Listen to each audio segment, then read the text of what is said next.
Les jugements moraux sont des jugements de valeur. Mais tous les jugements de valeur ne sont pas des jugements moraux. Les jugements de valeur, on l'a vu, ce sont des jugements normatifs. C'est-à-dire que les jugements de valeur de prescription sont clairement normatifs. Ils disent ce qu'on doit faire. Les jugements de valeur d'appréciation, en eux-mêmes, ils sont descriptifs. Mais c'est à partir d'eux qu'on établit des normes. Donc, pour faire court, jugement de valeur égale norme à suivre. Alors, qu'est-ce qui pourrait distinguer les jugements moraux, ceux qu'on cherche à fonder dans une discipline de la philosophie qui s'appelle l'éthique, par rapport aux autres jugements de valeur? Si je reprends les exemples de jugements de valeur que j'ai proposés précédemment, il apparaît clairement que dire que quelqu'un est un bon joueur de football ou dire que quelqu'un est un bon musicien, ce ne sont pas des jugements moraux. Dire que la cigarette est mauvaise pour la santé, c'est un cas plus difficile à classer. Il y aurait des arguments pour dire que c'est un jugement moral, mais aussi des arguments pour dire que ce n'en est pas un. Est-ce que c'en est un? Ben oui, dans la mesure où on dit qu'il ne faut pas fumer, non pas simplement pour soi, mais aussi pour les autres. C'est-à-dire que même si c'est moi qui fume, mon action a des conséquences pour d'autres personnes et carrément des conséquences directes pour ceux qui se trouvent près de moi au moment où je fume. Si on prend le jugement de valeur de prescription, il ne faut pas mentir. J'imagine que là, spontanément, la plupart d'entre nous identifions clairement un jugement moral.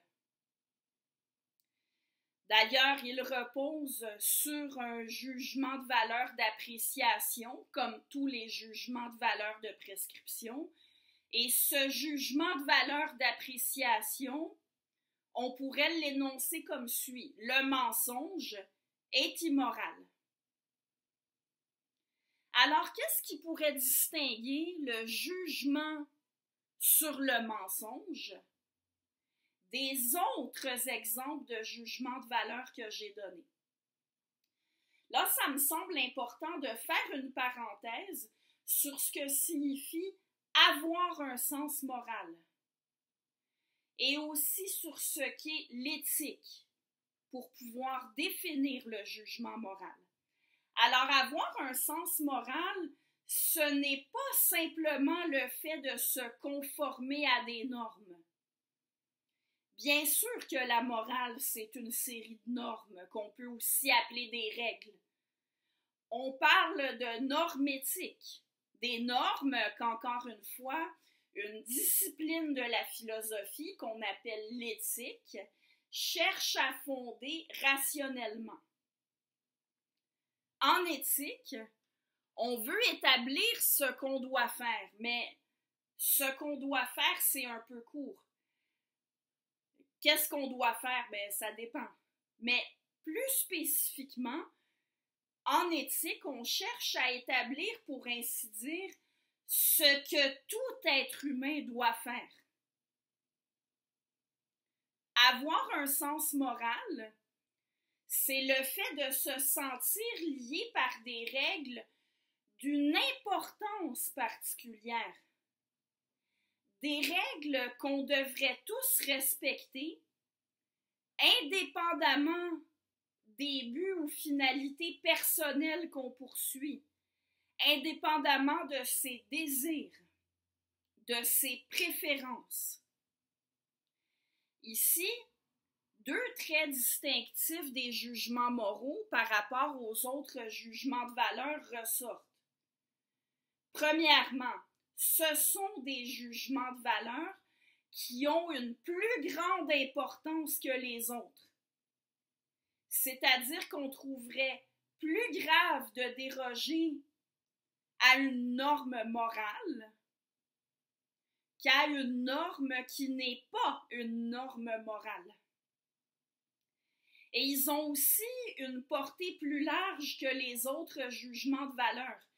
C'est-à-dire qu'on considère qu'ils s'appliquent à beaucoup plus de gens et dans beaucoup plus de circonstances différentes.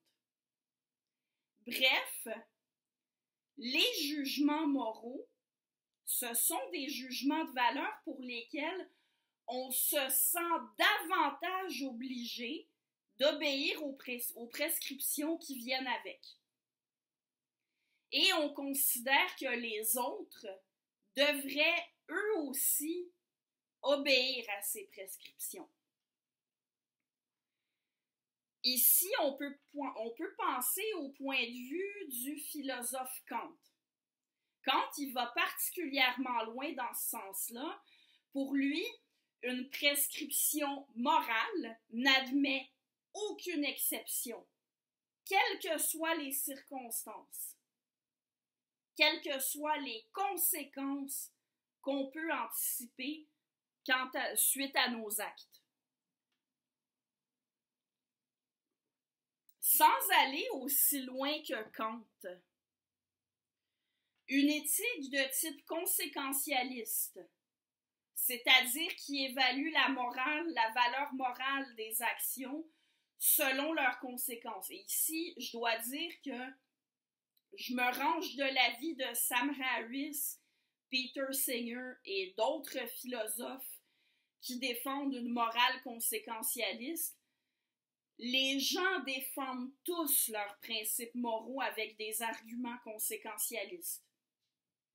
Même ceux qui prétendent, quand on a des discussions théoriques sur l'éthique, que la morale n'est pas une question de conséquences, quand vient le temps de dire ce qu'on devrait faire par rapport à telle ou telle situation, les considérations de conséquences sont toujours proches. Mais bon, passons. Dans une éthique conséquentialiste, on fonde des règles d'application générale, comme ne pas mentir, ne pas frapper les gens, ne pas commettre de vol, etc., compte tenu que suivre ces règles-là a généralement des bonnes conséquences. Mais on parle des conséquences sur l'ensemble de ceux pour qui nos actions ont un impact.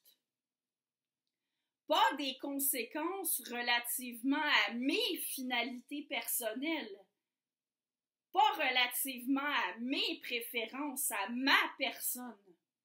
Donc, de toute manière, d'un point de vue conséquentialiste aussi, on parle de règles auxquelles on doit se conformer, de normes auxquelles on doit se conformer, peu importe nos objectifs personnels. Toujours d'un point de vue conséquentialiste, il est vrai qu'on considère qu'il y a des circonstances dans lesquelles il vaut mieux ne pas suivre les règles d'application générale. L'exemple classique, mentir, c'est pas bien. Mais s'il fallait mentir pour sauver la vie de quelqu'un, bien entendu que là, on devrait mentir.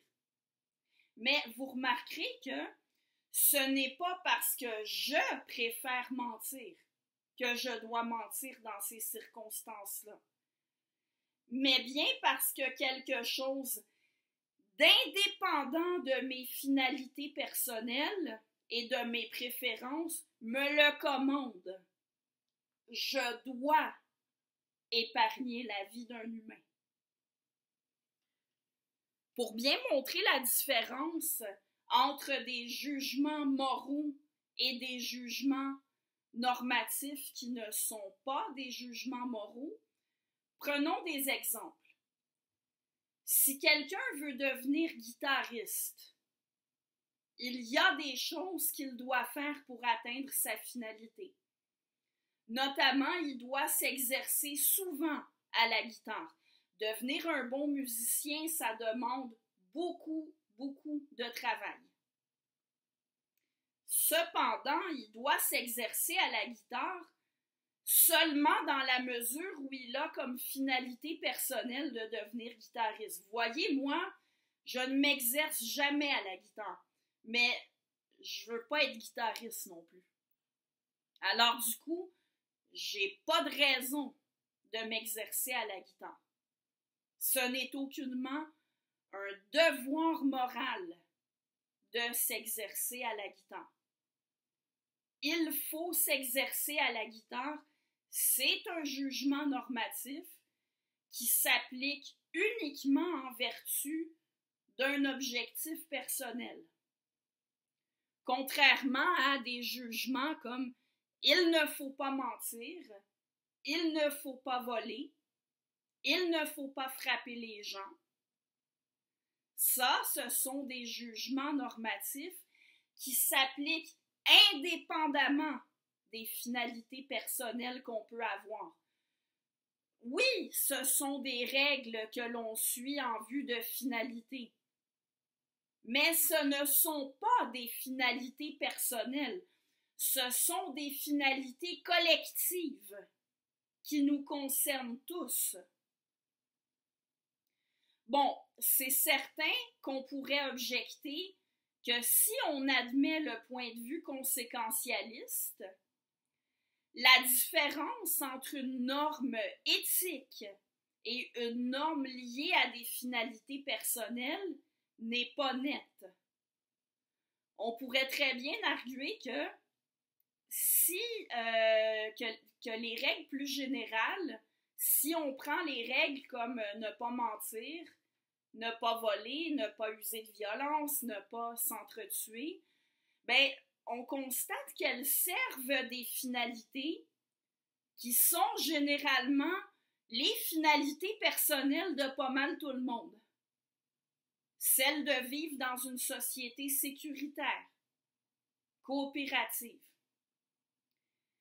C'est pas faux, mais on peut quand même facilement faire la différence entre la finalité de vivre dans une société sécuritaire, une finalité qui concerne tous les membres de la société, et celle de devenir guitariste ou gymnaste. Ça concerne seulement ceux qui aiment la guitare ou ceux qui aiment la gymnastique.